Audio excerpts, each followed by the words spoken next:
before Abraham was, I am, 8:48 to 59. So we're going to take turns reading that. So, what's your name, Carol? Yeah, okay, Carol. So, hi.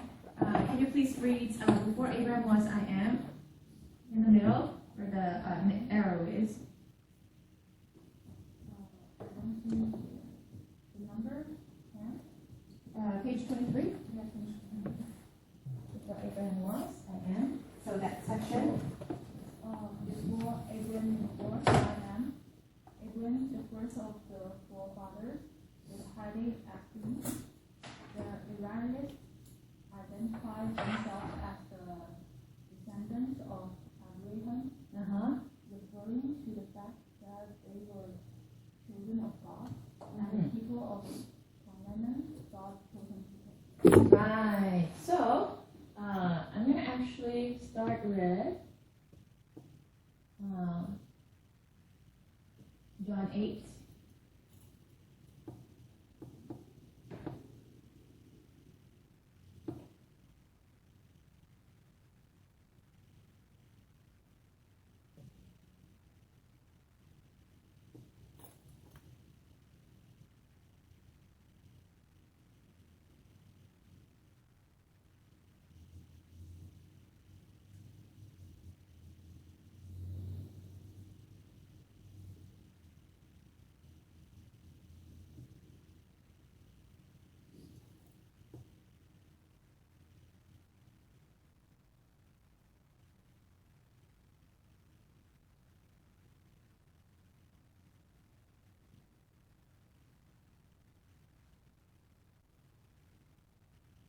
All right.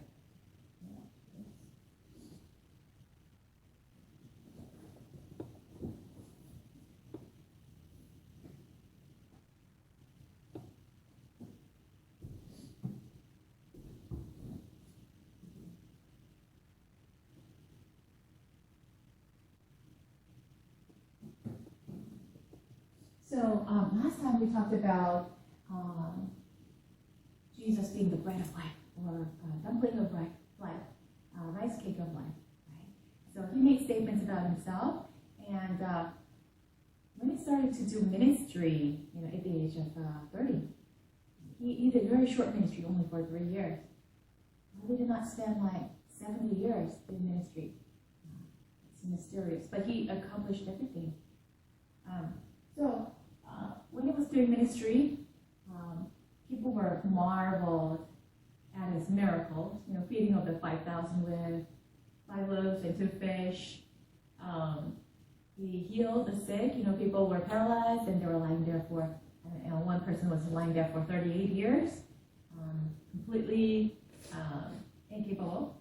And he was raised and he could walk.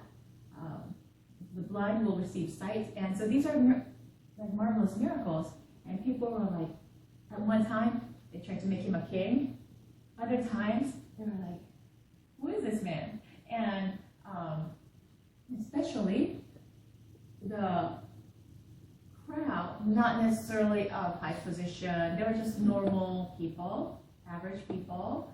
And there were people who were not very well educated, like fishermen, or, there were some educated people too, like doctors and, teachers. But then, very interestingly, the teachers of the community, the Pharisees, they were well versed with the scriptures. They knew the tradition, and they were very well respected. People would look at them and say, "Oh, Rabbi, come teach our kids and come teach us." So they were well respected people, but for some reason, they started to hold on more to the tradition and what they know with their head, instead of opening themselves up to what God is doing. And therefore, they were stuck in one place, and they looked at everything through their own lens, and they could not get out of those limited perspectives. And so it was partially because of their pride. Isn't it interesting that children learn things really fast, right? How many of you have the same children, like nieces, nephews, your neighbor's kids, right? If if you teach them like alphabet, they pick up very quickly, right? If you teach them a song, they just start humming around, you know. Once you sing that song a couple of times, they follow, right? And dance, they just naturally pick up the rhythm, right? And if you tell them a story, like a few days later, they would recap and they would ask you questions. Well, you told me about this, like, you know, Pooh Bear. So what happened after he ate the honey? You know, they would ask you random questions, but they remember things. So they pick up things very easily. They learn things much better, right? They pick up languages. So I've seen little kids in other countries. So I was in the Philippines for a few months, and there was like this 2-year-old. She's very little. And by the way, we as a community were living in the same house. Like it was a three-story house, and we had many rooms. And so for a few months, we lived together, and we were also traveling together and doing ministry together. And so there were Filipino families from different areas, so they spoke slightly different languages, and people from United States, Canada, let's see, from Korea, let's see, Norway. So we came from many different countries, and so this little kid, her primary language was Tagalog, which is the Filipino language, right? And so she was barely picking up a few words because she's only 2, right? But she loves food. She wants the attention, and so she was motivated by that. I would go to a grocery market and pick up some bananas and cookies and things like that, and I come back to my base, and kids see the bags in my hands, and they just crowd in. They're like, "Yay, she has food!" And they're looking at my bananas. So this little girl looked at my banana, and there was another child. His primary language was Korean, and he comes to me. He recognizes that I'm Korean, so he goes like this: "Banana 주세요." You know, like, "Give me some bananas." Right? And then this girl saw him. He was like 5 years old. So I gave him a banana because he said 주세요, and she says, "Oh, 주세요," and then you get the banana. She picked it up right away. She goes like 주세요. It's like nobody taught her Korean language, and she picks up right there then 주세요. So I had to give her, like, for a little girl, like, what do? You just have to give, right? And so kids pick up languages very quickly, you know. So she became a trilingual in a few weeks. She knew how to speak like English, Tagalog, and some Korean. So very interesting. Why do the kids learn really fast? Of course, because their brains are fresh. Yes. Your brains are pretty fresh. Yeah. But little kids, they don't have any preconceived notions.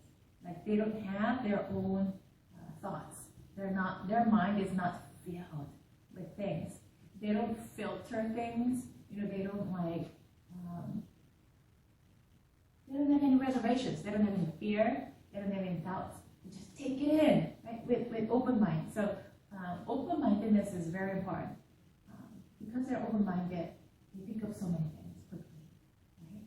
And so when Jesus said, if you want to come into heaven, you need to have a heart of a child.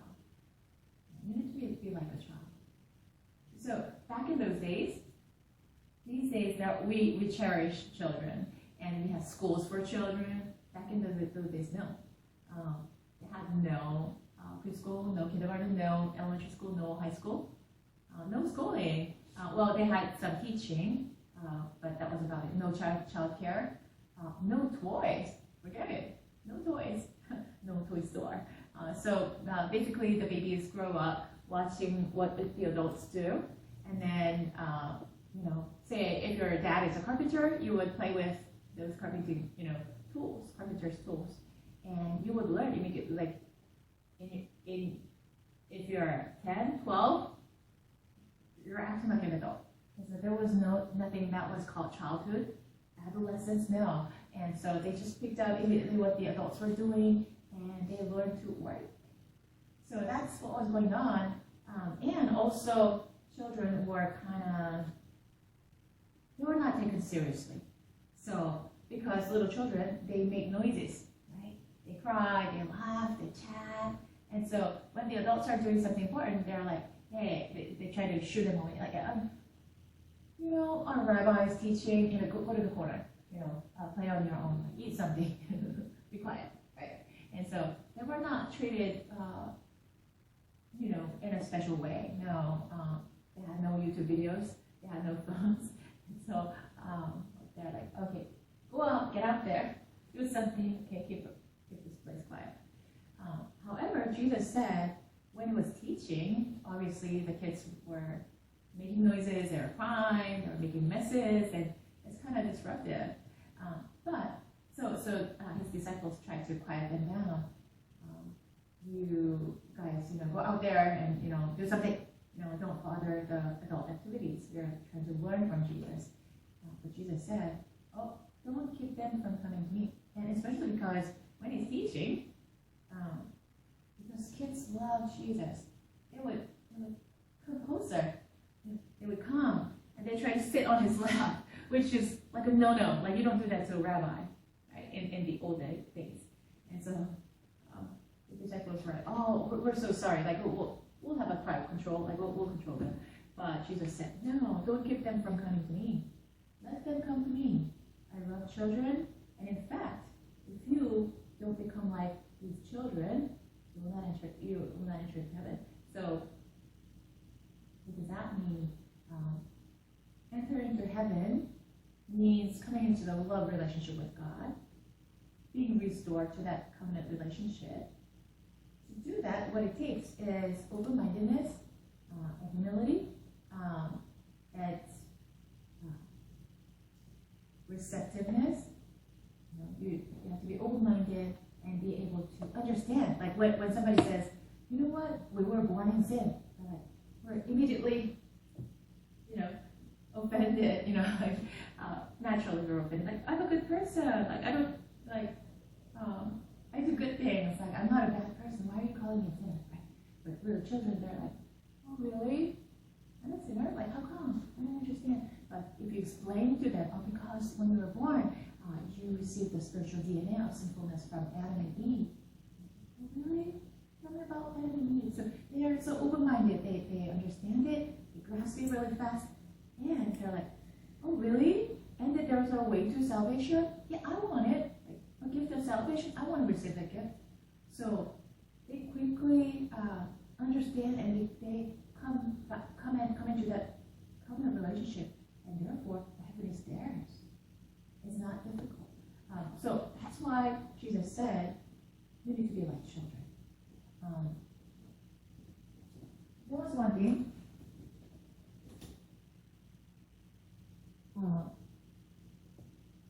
But the Pharisees, they're not bad people. They're just highly educated. They're still Israelites. Pharisees refer to like a certain group of people, like the teachers, highly educated people, who kept the laws very strictly. Laws were important, and today, but the thing is, the laws are important. When I say the laws, I'm not talking about state laws. I'm talking about God's laws given to the people of Israel, and those are important. But the spirit behind it is more important. You know what I mean? Have you had like any rules in your schools or in your companies, rules in your family? When we were little, we just understand, have a shallow understanding of the rules. So like we try to keep the literal statements. Okay, don't do this and don't do that. We're like, okay, we'll try to keep. But it's more important for us to understand why the rules are there, right? So for example, if your parents say, like, I don't know, come back home before the sun is set. Before the sun sets, you have to come back home when we're little. Okay? Well, that is important. So you're watching the sun, okay? Before it sets, like I need to just hurry back and come back home. Okay, I get the rules. But the point is not the fact the sun is setting and that moment you have to be home. Well, that's okay. But if you understand why they set this rule, because when it gets dark and if you're out there alone, or even if you are with other friends, they're little, and therefore at nighttime, many things happen. During the daytime, it's less likely because it's more visible. People watch you. But at nighttime, especially in a dark corner, like don't be there, especially alone, because you can be kidnapped. Certain people come out at nighttime. These people I don't know who perhaps sell drugs or take you to drinking places and things like that. They're usually more active at nighttime. So thieves, robbers, and things like that. All these people come out at nighttime. They tend to, right? So at nighttime, bad things can happen. And also, when you're driving, it's darker. It's harder for you to see. And if you're a kid, I don't know, wearing dark jacket, and then you can actually run by a car and things like that. So don't go out there. Don't stay out there when it's dark. Come back home for your own safety, and because you have to have dinner with us. Right? That's important. So that's why parents set the rule, but the kids don't understand why. Yeah. Well, some kids do, but younger kids don't. They're like, why do I have to be home by and things like that. So why do I have to be accompanied by adults all the time?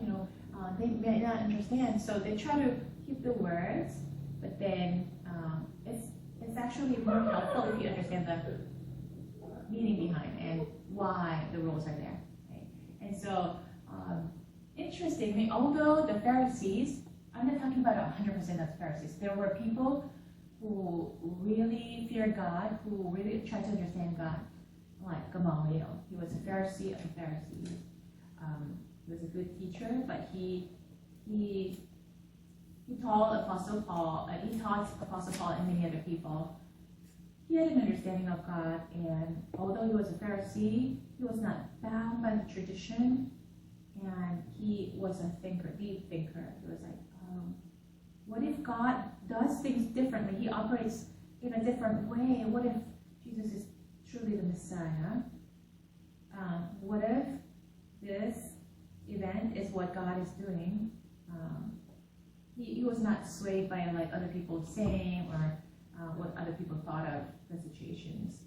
So there are exceptions, of course, but more often, most of the Pharisees were just bound by the tradition. This has been the tradition. This has been what we have been doing for thousands of years.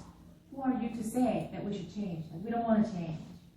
And by the way, Jesus, we know the prophetic words about the Messiah. They were partially blinded, although it was in the scriptures, that he would be born in Bethlehem, that he would actually die a tragic death in order to bear the sin upon himself, and that he would be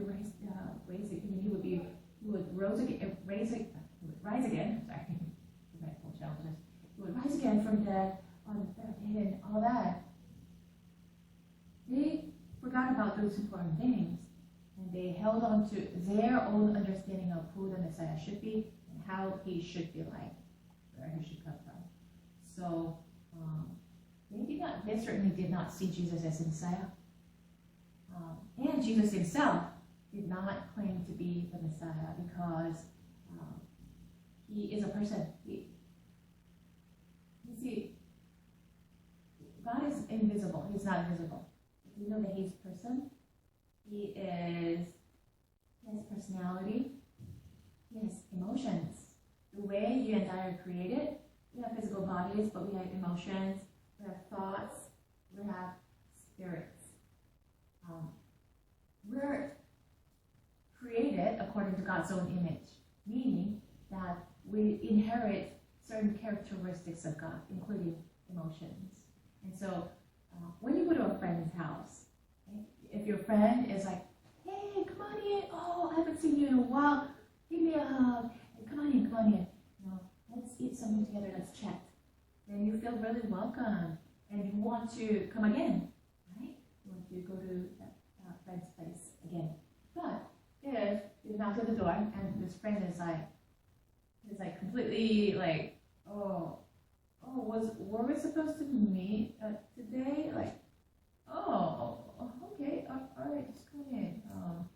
I was in the middle of doing something, but okay, I'll just sit down here for 30 minutes with you, and then next time you don't want to come again because he's not really welcoming, right? And so God is the same way.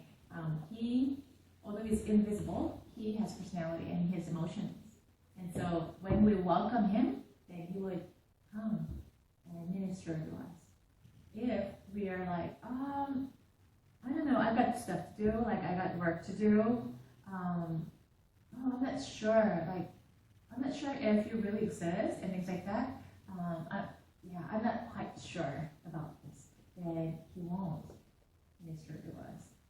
So Pharisees were generally really unwelcoming to Jesus, and therefore, because they were not welcoming, he would not do miracles. He would not do, like, from his own town. When he grew up in Galilee, and in that region, and people knew him. So he's not new. He did not pop up from nowhere at the age of 30. No, he was born. People saw him.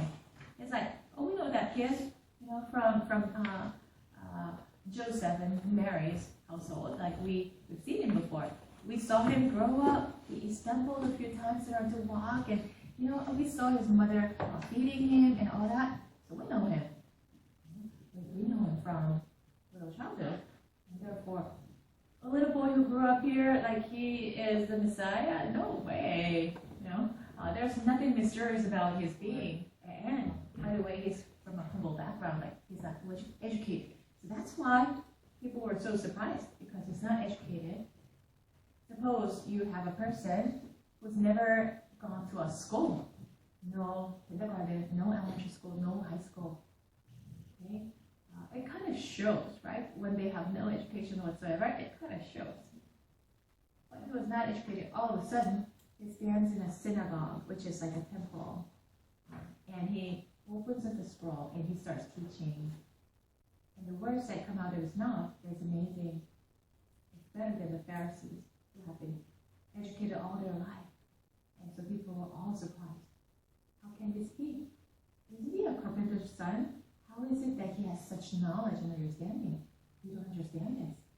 Where did he learn this from? So, Pharisees generally looked down upon Jesus. And Pharisees, by the way, took themselves, thought of themselves as really high. Okay, so they were prideful. Have you seen arrogant people? I don't know, have you seen any arrogant actors, actresses? Yeah, they argue, right? Have you seen any arrogant people in your life? They talk about their accomplishment. I came from a certain school. I used to have this wonderful job, millionaire, I don't know. People who are kind of boastful. Okay? So Pharisees, they were very proud of a few things. Okay? One of them was that they were highly educated and well respected, and so they tried to show off by wearing certain clothes, wearing long robes and with tassels, and so when they walk around, it's noticeable, right? You see people from the street, It's kind of noticeable, and it's good, like they're made of good garments, good pieces of clothes. And so like they walk around and they try to sit in the best seat, like whenever there's like a banquet or I don't know, lunch or whatever, then I deserve to sit in the best seat. So like there are protocols, right? When you have a table, oftentimes the host sits at a corner, a certain corner, and by the importance, they would line up the guests. So at this end, for example, these are relatively unimportant people. And right beside the host are probably the most important people, right? And so then they automatically go and sit like closer to the host of the party. I deserve the respect, and yes, let me sit right here. Also, they were prideful that they kept the laws so strictly. We honor God, and therefore we keep the laws very strictly, which is not bad in itself.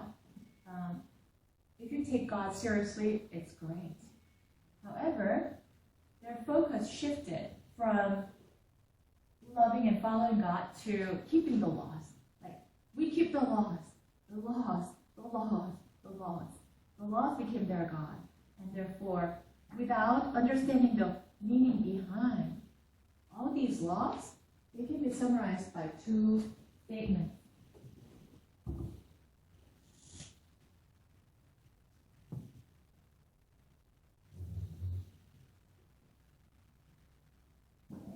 Love the Lord your God with all your heart, all your mind, and all your strength. And love your neighbors as yourself. So, the Ten Commandments are the keys. Okay? The Ten Commandments are about loving God and loving your neighbors. And so, but they miss this whole point. Okay? If you love God, for example, when Jesus started healing people on a Sabbath. Well, so the law says, out of 7 days, 1 day, you should take a break. You should take a rest. It's for us, our benefit.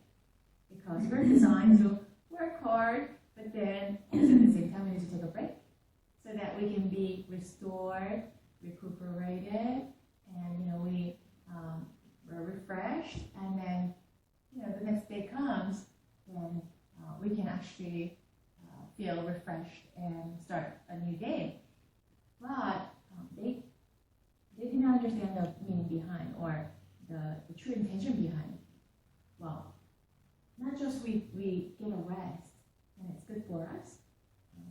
Sabbath, which is a day of rest, it symbolizes the fact that when we enter into God's presence, we find peace. We find rest.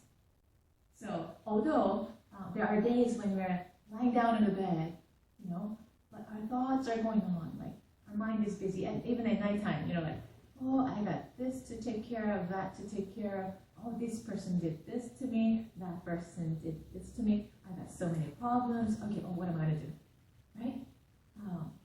So, there are times when we're trying to rest, but our mind is not at rest. Have you ever had that experience? You're always at peace. No sleepless nights. Have you ever had a moment when you were resting, but you did not feel at peace? Like you had so many stuff going on, right? There are those moments, right? If you haven't, there you got the best life. I wish I had your life. Because that resting behind. Really? Yeah, even I have some random stuff. Yeah? So when you sleep, like you're knocked out. Yeah. Unconscious. Okay, that's really good for you. But okay, so not when you're sleeping. Say you're sitting down. You're sitting down and you're not doing anything. You're not studying, you're not listening to music, you're not doing anything. So your mind is going on like with your thoughts. You're like racing thoughts. Have you ever had that? Okay, never mind. All right, so most of us have experience, like we may be resting but not resting. But when you enter into God's presence, there's full rest, there's full peace. And so God wanted us to learn by weekly experiencing the Sabbath day. So Sabbath day is not just sitting down and not doing anything, but it's actively seeking God's presence and resting in His presence. And so by that, He also symbolized heaven.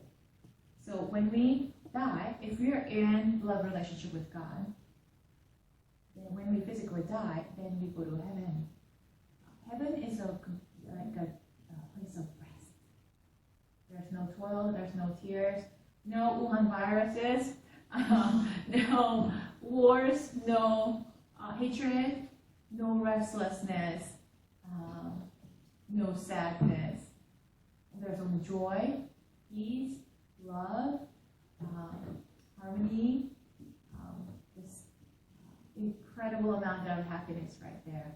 And so God is saying, you know what? Heaven is waiting for you. This life may give you a lot of troubles, may give you problems.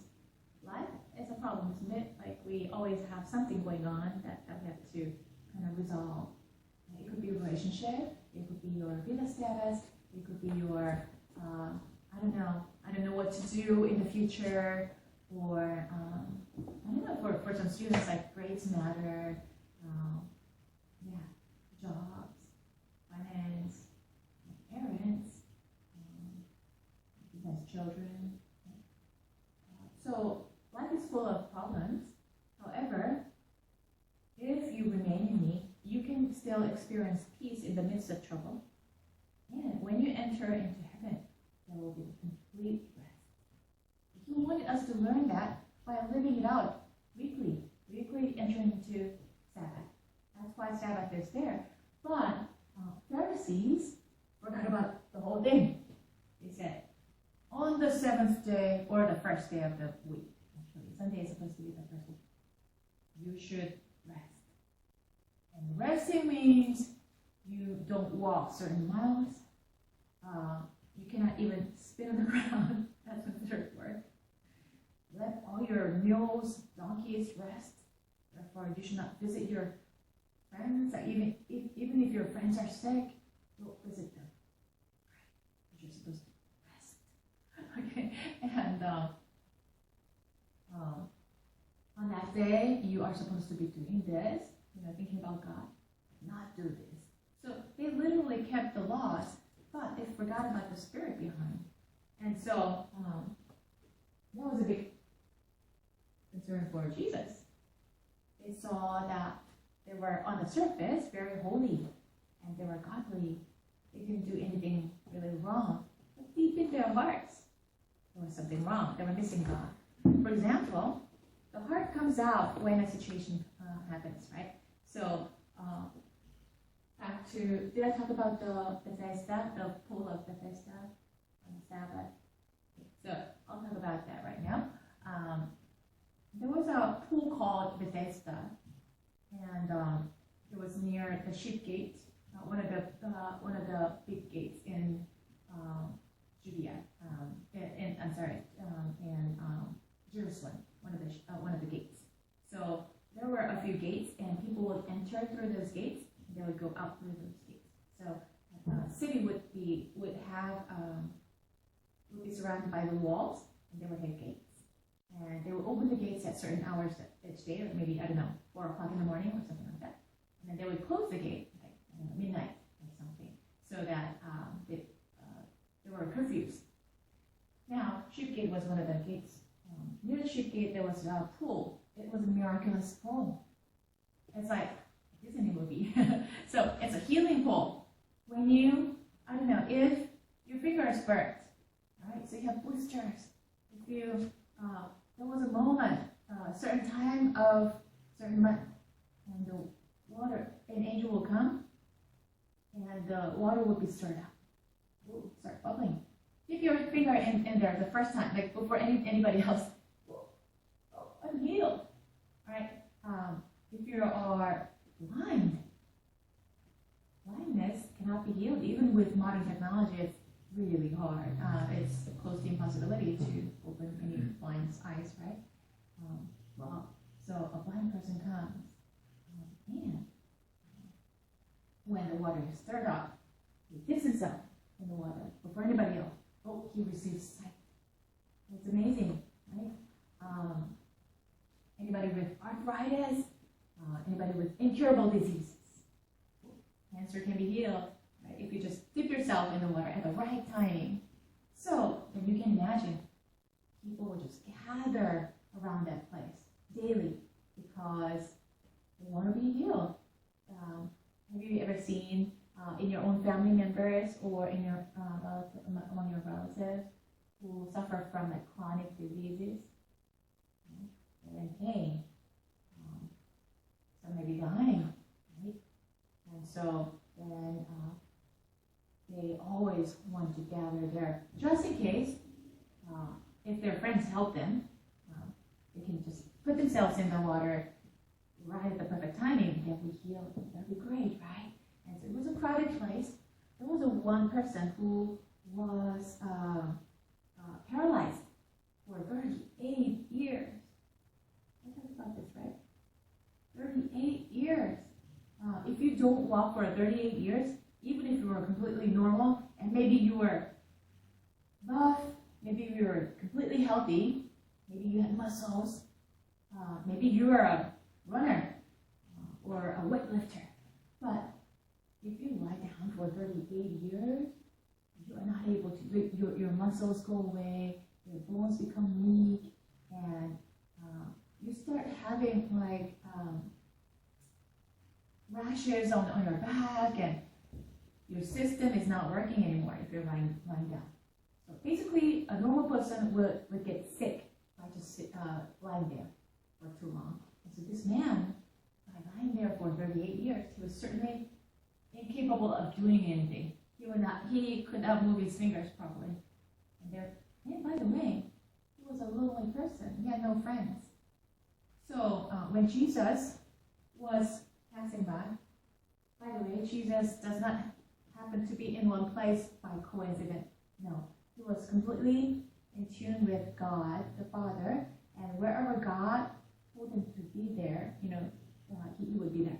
So that particular day was a day of Sabbath, day of rest. Jesus was not supposed to be doing anything at the day of rest. We're not supposed to be doing healing ministry, but he showed up. And among all the people who are sick, who are suffering, he showed up. He approached this particular man who has been lying there for 38 years. Among all the people. And he comes and he asks this question: do you want to be healed? Of course you want to be healed. That's why he's there, right?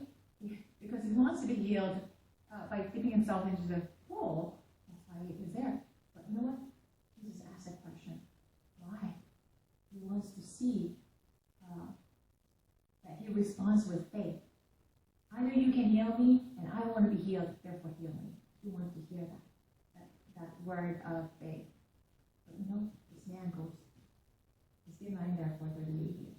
And 38 years is a long time. You're not even 38. Can you imagine? His hope is gone. I've been lying here for 38 years, and plus, I haven't had a chance to actually dip myself into the water because I have no friends who can help me, and therefore, I have no hope. So maybe his problem was not the physical illness itself, but his biggest problem was that he did not have hope. So Jesus, in a way, by asking him that question, he wanted to draw hope out of him. Do you want to be healed? And he goes, whenever the water stirs up, I try to go in there, but there's no friend who can actually help me go into the water, and therefore other people go in there first, and they're healed. So a complaint. Right? understandable complaining, because that has been the case every single time. However, Jesus does not even answer, respond to the answer. He goes, he does not even rebuke. He says, get up and walk. Get up and walk. And all of a sudden, he feels this energy, strength, something's happening to his body as he hears the word, get up and walk. And he responds with faith. I can walk. Well, if you've been lying there for 38 years, even if you have strength, like you fear getting up because you're not sure, like you forgot how to walk. Do you know that it takes brain process, your process of your thoughts? Like your brain has to send you a command. Your muscles receive that message, and they have to follow your brain's command. If you haven't done that for 38 years, you fear. You know what? He finally responded with faith. Son of God said so. I can get up. And he got up, took up his mat, on which he was lying for 38 years, and he started walking. Jumping. So, when you see that happen, how would you feel? If you were that man, how would you feel? Amazing, amazed, yeah? Tell me, how would you feel? Amazing, yeah. Would you feel happy? Sharon, how would you feel?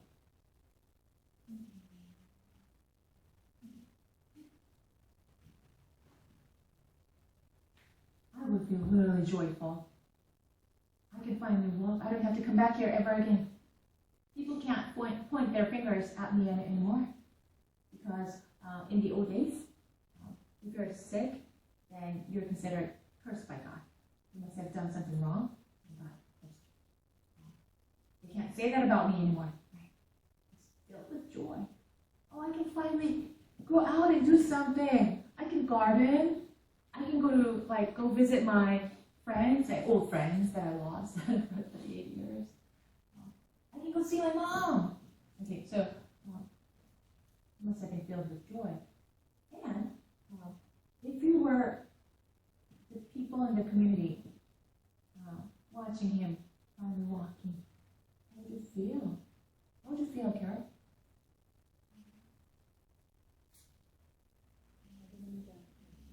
Yeah, so if this man was lying there for 38 years, Jesus said, get up and walk, and so he gets up and starts walking in 38 years. If you watch this man like as his neighbor, right, how would you feel?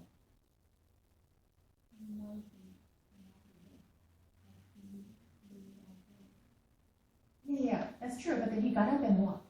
He started walking and jumping. If you see that, how would you feel? Amazing. Yeah, it's amazing. And you see this man being so happy. You would also feel happy, wouldn't you? Right? The Pharisees, they were so prideful. We keep the laws. We're like the judges. We judge everyone according to what we believe in. And look at this man.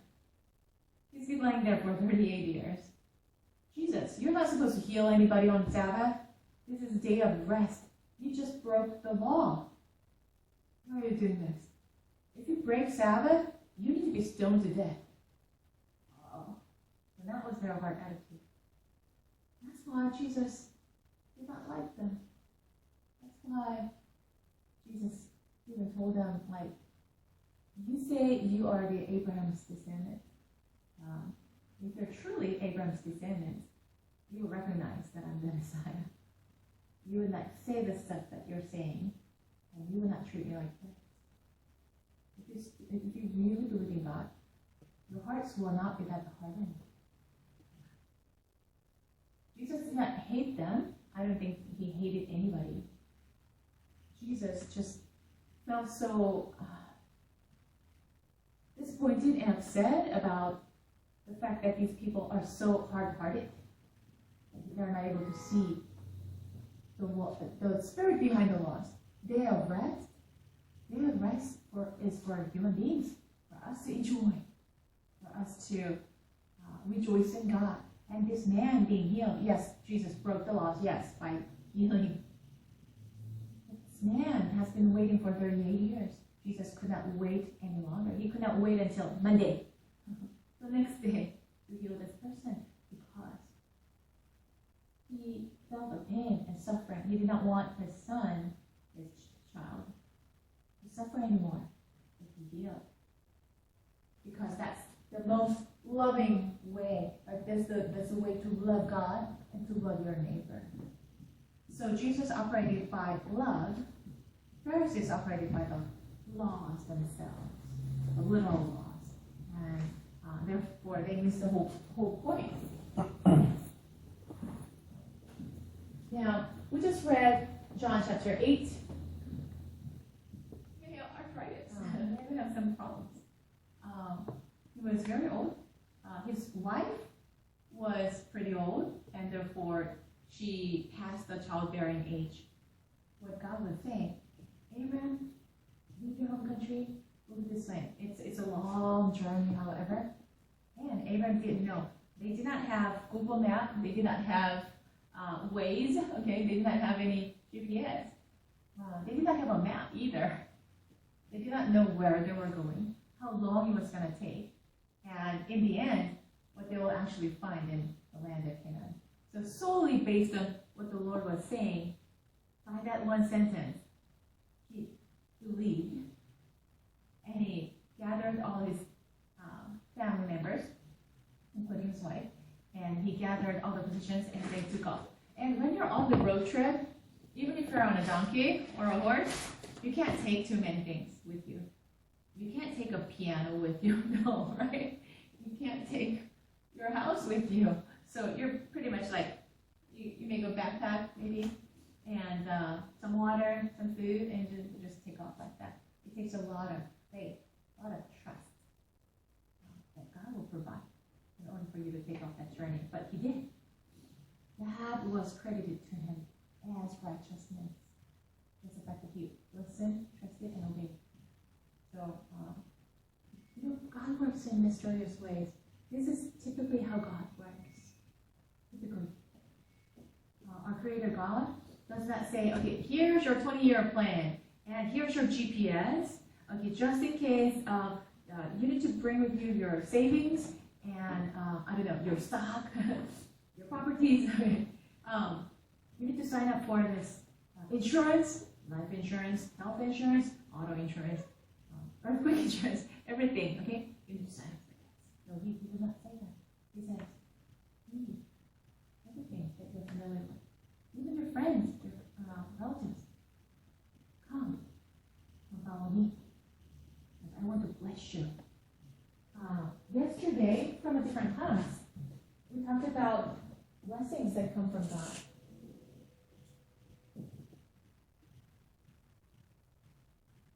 God's purpose is to give us blessings, and that's why he's calling us. Although it may sound very strange and sometimes it sounds risky.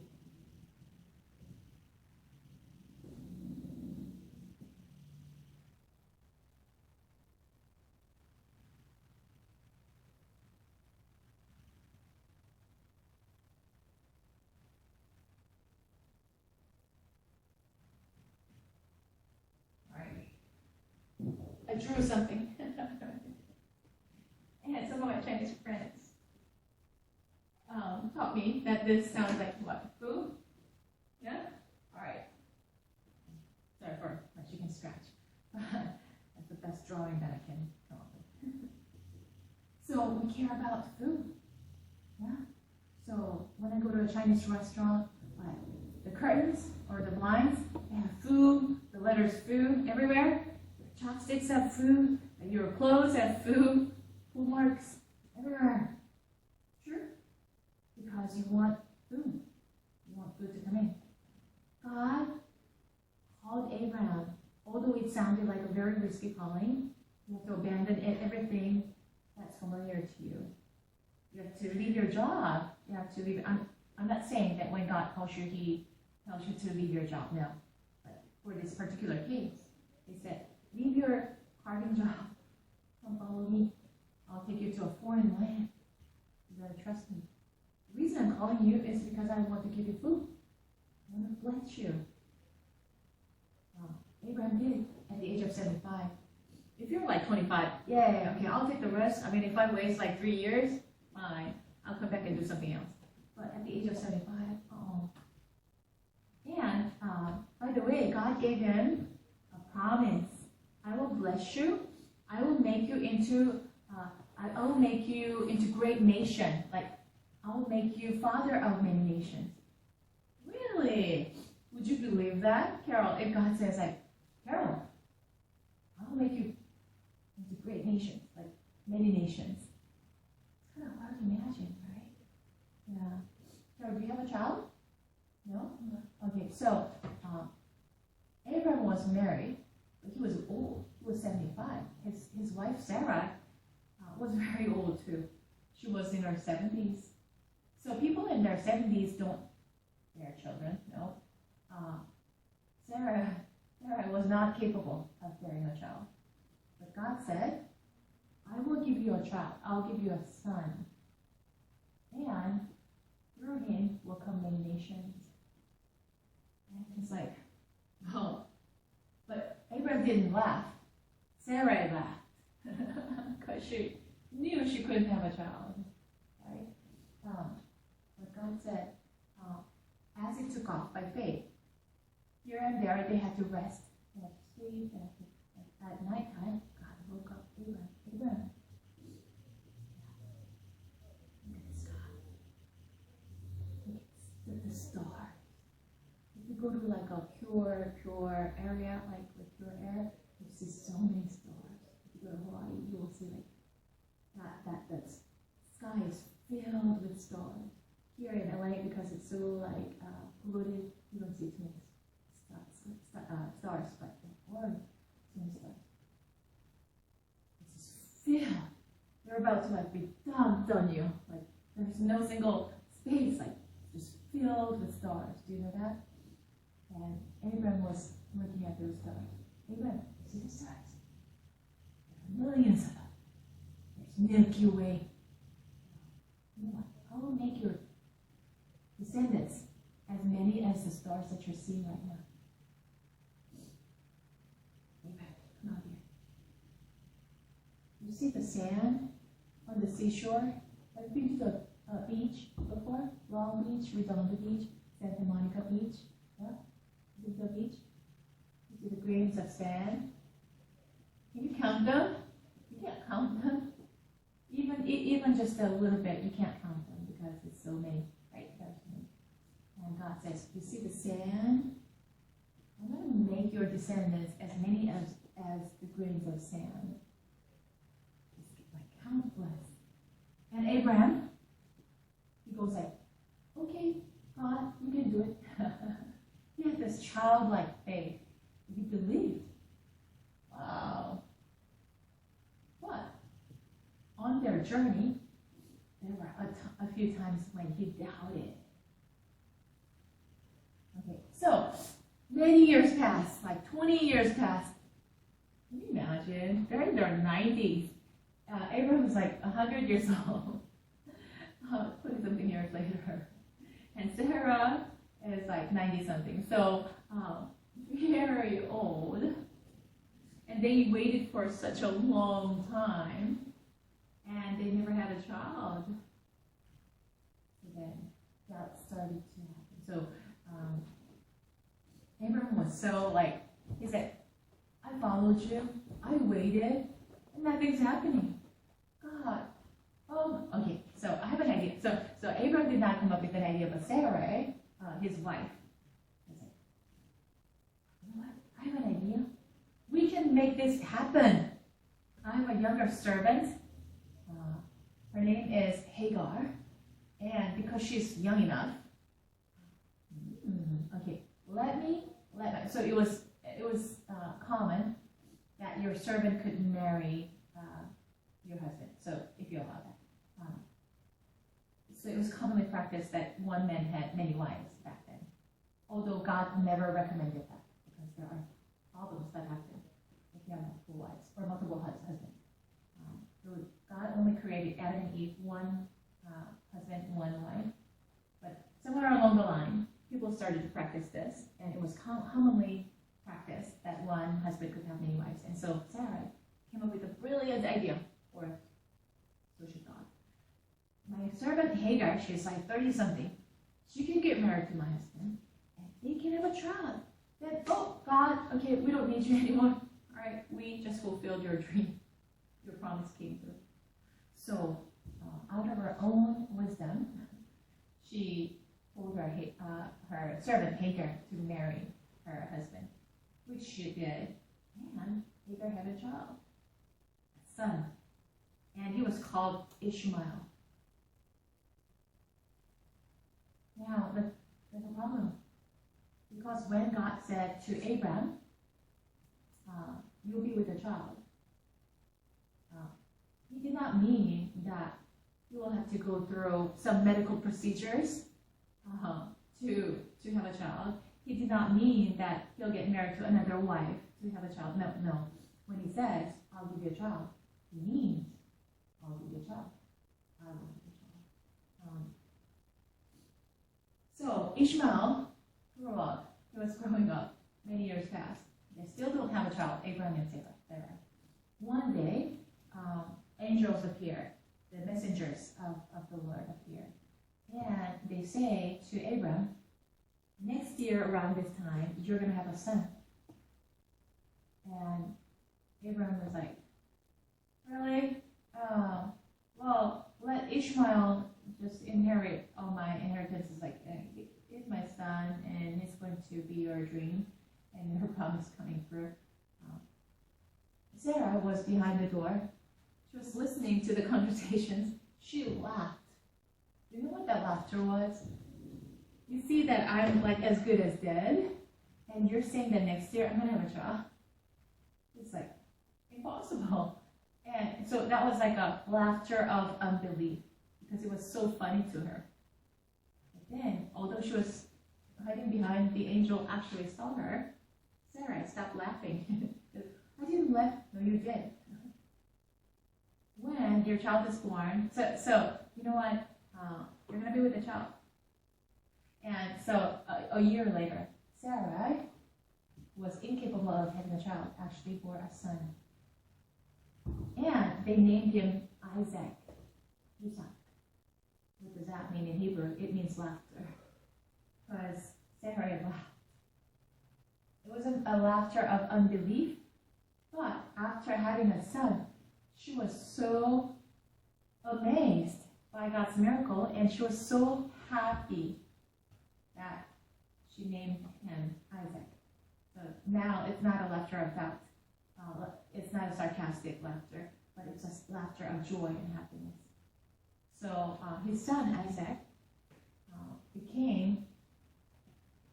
he got married later. When he grew up, he got married and had two children, and his two sons, one son, whose name is Jacob, he had 12 sons. Yeah. So then the 12 sons had many more sons. And so like from that point on, they did become a great nation called the Jews, or the Israelites. And then actually came many other Jews. Like so, their descendants actually became so many. And what God means by that is not just Abraham's descendants, but anyone who comes into that love relationship with God by believing in Jesus as a Lord and Savior will be considered as descendants of Abraham, considered as children of God. Was his original intention. That was God's intention. And that's why God called Abraham. That's why he blessed him. Now, there are more interesting stories that go on, but let me just stop here. So that was Abraham. So the reason he was called Abraham later is because Abraham and Sarai, his wife, at first they went through ups and downs of their faith. So at first they believed, later they doubted. Time after they started believing, and so their faith grew as they went on this journey, continued this journey into Canaan. And so when God saw that their faith was stronger, and his promise was getting fulfilled more and more, it was a closer to his ultimate promise. And so at that time, God said, Abraham, you're going to be called Abraham, meaning father of many nations. Yeah. And especially that H sound in Hebrew, that refers to the Holy Spirit, that refers to God. And so I'm going to insert into your name this letter that symbolizes God, because now you became one mind with me, because you love me now, people after us. So God is calling you and me to be a channel of food for all nations. And that's part of the reason I'm talking about the book of John in this class. The thing is, the Israelites, especially the Pharisees, thought of Abraham as such a great person. He was like almost like a second God. And they were so proud. We're the Abraham's descendants, and therefore don't tell us what to do. Don't tell us what's wrong with us. Don't tell us how we're supposed to worship God, how we're supposed to, don't tell us what the truth is. Don't tell us that we're enslaved. We've never been enslaved. No. But Jesus was saying, because you're holding so tightly to Abraham and you're so prideful, it's only by God's grace. You did not deserve it. You did not earn it. Only by God's grace you were born as Abraham's descendant. There's nothing to be boastful about. You should be just thankful to me, and you should come with an open mind and keep listening, because I'm not limited by your tradition. I am God who is sovereign, who does things outside your box of thinking. So come with an open mind like a child, is what God was saying. Yeah, so that was Abraham. We're going to talk a little more about Abraham, because there's a very important ritual that God and Abraham actually did together. Can you imagine God and human being do a ritual together in order to enter into a covenant? And that's so relevant to you and me. And so we're going to talk about that next week. But happy Lunar New Year again. Enjoy your dumplings, your leftover dumplings from last Saturday. Enjoy watching that lion dance if you can, if you haven't watched it. Lion dances are fun, right? And have a good rest of the